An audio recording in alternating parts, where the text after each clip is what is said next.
So ayan guys, ay magpapalipad muna kami nitong ating airplane kite mga loli. So ayan, so meron nagpapalipad guys, oh, yung binigay natin na ano yun na dibon guys. So ayan, oh, papakita ko guys. Let's go to the bridge. Ayan guys, oh, pinapalipad na yung pinamigay nating ano dibon. So ayan guys yung dibon guys, oh, na binigay natin mga loli. So ayan. Okay, ang bilis ah. Ayan, tinutulusan pa kasi. So, taas.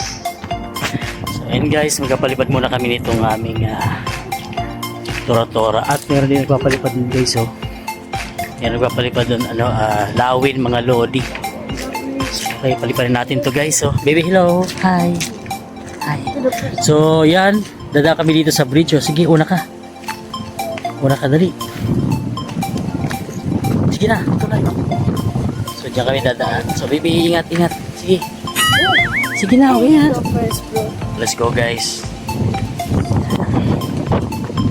Kasi natin yung bato. Bakit may bato to? Diisda. Meron diisda rin kapalipad. Ayan, oh. Ayan, diisda. Ayan. Let's go. Palipad tayo. Tara. Tara.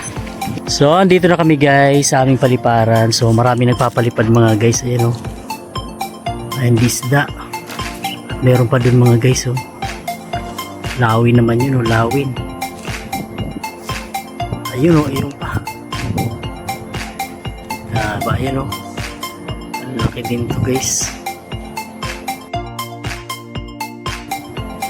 So, ayun na yung dibon guys, oh, na pinamigay natin mga lodi. Guys, ang malakas ang hangin kasi yan, eh, matigas yung baskagan niya. And guys, paliparan natin to mga lodi. So ayan, yung saranggola natin guys, so ayan, sayog na, hindi ko pa inubos yung ating ano 400 meters mga guys. So mababa lang yung lipad natin. So ayun yung binigay natin na ano na dibon. So magkasama silang dalawa. Medyo mahina na yung hangin guys. Medyo matigas yung baskagan ng ano natin ha.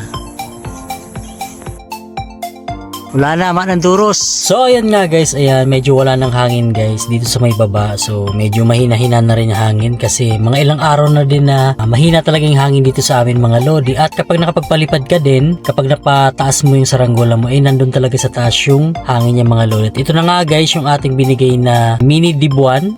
So ayan, pinapalipad na nung ating binigyan. At ayan nga guys, naglalaro yung dibon natin dun sa ating pinalipad na airplane kite at tumatama talaga siya dun sa tansi natin mga lodi. So ang kulit din itong dibon na to guys na ginawa natin mga lodi. So ayan, binidyoan ko lang ng binidyoan siya guys kasi ganyan talaga yung galawan niya kapag mahina yung hangin niya guys kasi makapal yung kanyang baskagan. So yun lang guys at maraming salamat sa panonood.